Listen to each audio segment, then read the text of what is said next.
Hi, this is going to be a video about my son's NICU stay with gastroschisis. I previously had made a video about his birth and my experience with that, and that whole debacle of going from a home birth to a hospital stay. But yeah, so he was born September 28th, and I had him a very fast labor, very fast induction. I was induced within and had him within 24 hours, within 16 hours really. And so he was immediately transferred to a children's hospital, and Georgia does not have a children's hospital that you can deliver within it, which I was very sad about. And so he was transferred, and within hours after birth, he had a silo placed, which is basically a plastic tube that they put all of his intestines in to put them back inside of his body. You can hear my son playing right now. So he had a quick reduction. He had everything back inside him within 9 days. He was about a week old. And around this time, they gave him morphine, which was very difficult for me because I don't like the smell of morphine from a previous trauma. And it was very difficult for me to be there and experience not wanting to be there, but knowing that's my son and I needed to be there. So it was very difficult, and then he also had a tube placed so that they could be sucking out his stomach. And so at 2 weeks old, he was 13 days old, they took his OG tube out. We were waiting on the fluid from his stomach to get a little bit clearer instead of that dark green, so that he could begin to eat, which was really exciting. It was a very slow and painful process. The time that it takes to close the stomach and begin eating is very long and very variable for everybody. So it was extremely difficult. And so around that time, they were trying to get a PICC line in him so that they could give him artificial nutrition, because it's not stable through a typical IV. It can actually I forget what they called it. I think it, not bursting, but anyways, it could get blown. It was bad. So they got a PICC line in his head. They actually shaved his head. I think he was 8 months old before that hair came back in. It was very sad. I was very devastated because he had pretty curls. And so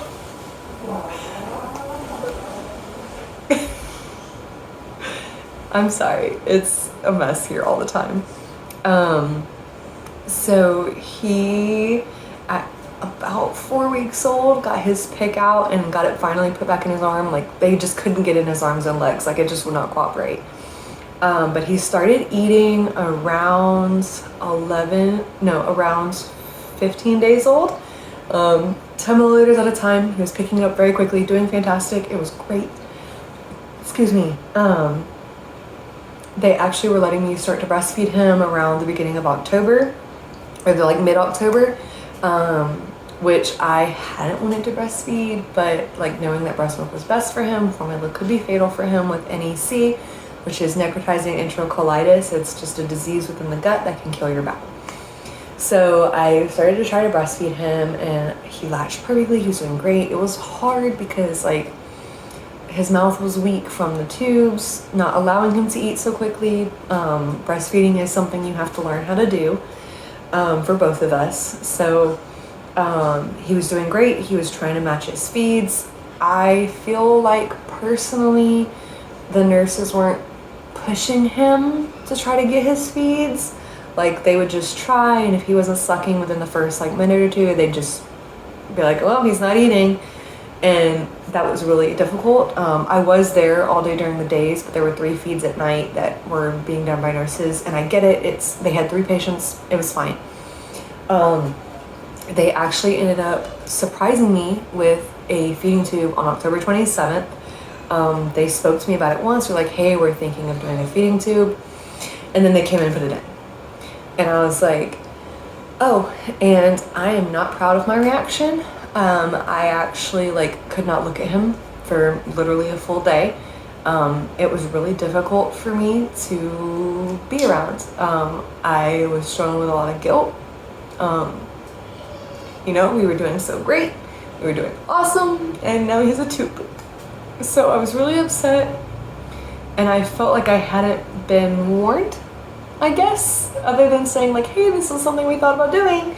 Um, and I was really upset because I wanted him to not have to have that. And I was scared of like oral aversions and like feeding aversions. But like he was not needing the volume they needed because they needed him to come off of TPN. And now I know after reading his charts that like the TPN was beginning to show signs of damaging his liver within his blood work. And so they just really needed him to be upping his feeds to get off the TPN. But at the time, nobody explained that to me.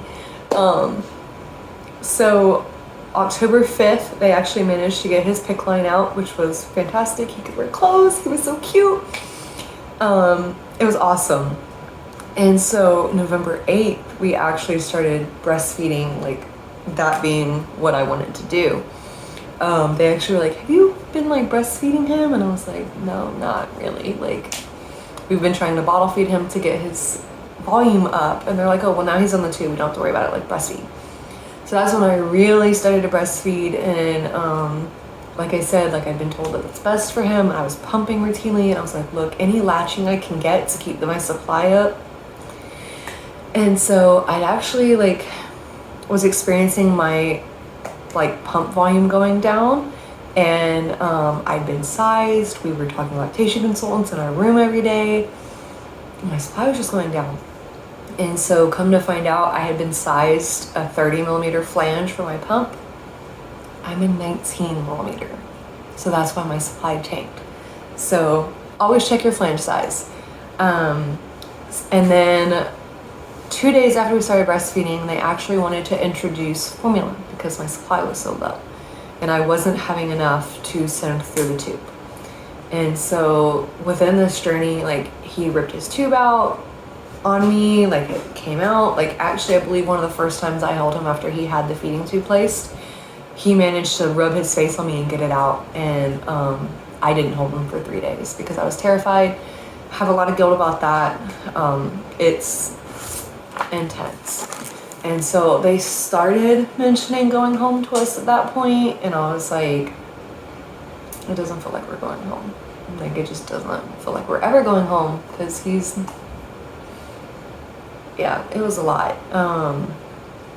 We had really supportive primary nurses, Carmen and Peyton. If you ever watch this, you're amazing, you're wonderful, we love you, we miss you, but not really. If you're in NICU, choose a primary. Like find a nurse that you really vibe with, you really like, choose them, have them be the primary caretaker of your baby, because having that consistent care, if your baby's like my son, having that consistent care gets you out, because you know, they know if it's like an attitude issue or if it's like a genuine issue. And I knew that at nighttime, I could trust Carmen to be there with my son. Even if she didn't have my son on her patient list that day, she'd come and check on him, or she'd come and feed him. And she was just amazing. Yeah, she was really encouraging. The nurses are honestly why like I came to terms with his feeding tube and how I became confident in like feeding him with his feeding tube and really advocating for him. The doctors are amazing. Dr. Heidi Carpin at Eccleston, shout out to her. We participated in a study that was like fantastic. I'm so happy we did it. She's really great. I loved having her as his doctor. And then Dr. Allison Linden, she did his surgery, a lot of his surgeries for his stomach. We love her. We still see her every once in a while for his follow-ups. If you're in Georgia and you have a baby with gastroschisis or omphalocele, those are your people. Like that's who you want to see. They're great. So anyways, off of that side tangent, came home November 14th, 5 days before my birthday. It was really nice. They kind of surprised it on us. They were like on Sunday, they were like, yeah, we think we'll send you home. And then they sent us home the next day. And so it didn't feel real. It was crazy. It happened so quickly, and like I'd made friends with some of the other parents there. So it was really sad to say goodbye and terrifying to say goodbye because I now had this baby that I had to feed through a feeding tube. So it was really intense and really crazy. NICU feels like yesterday.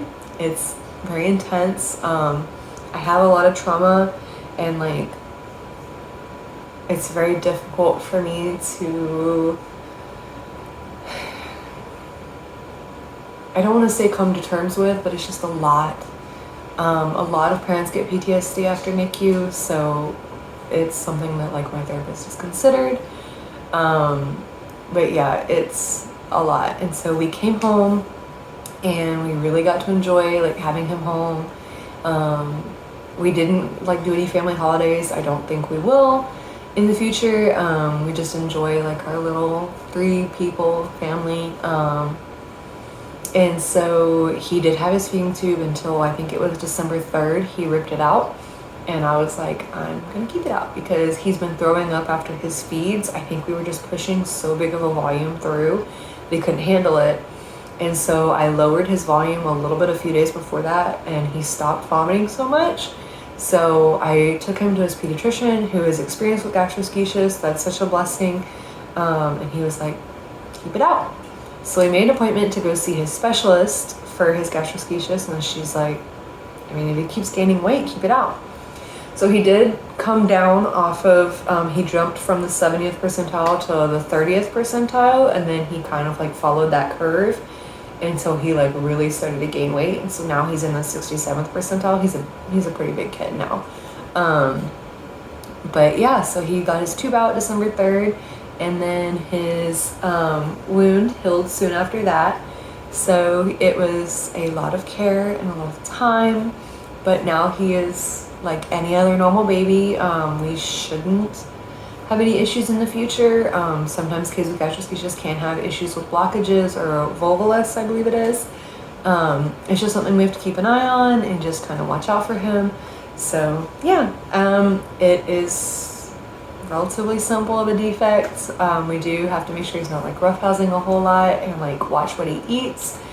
But yeah, it was a lot. It was definitely a journey, and now I just kind of take care of a kid.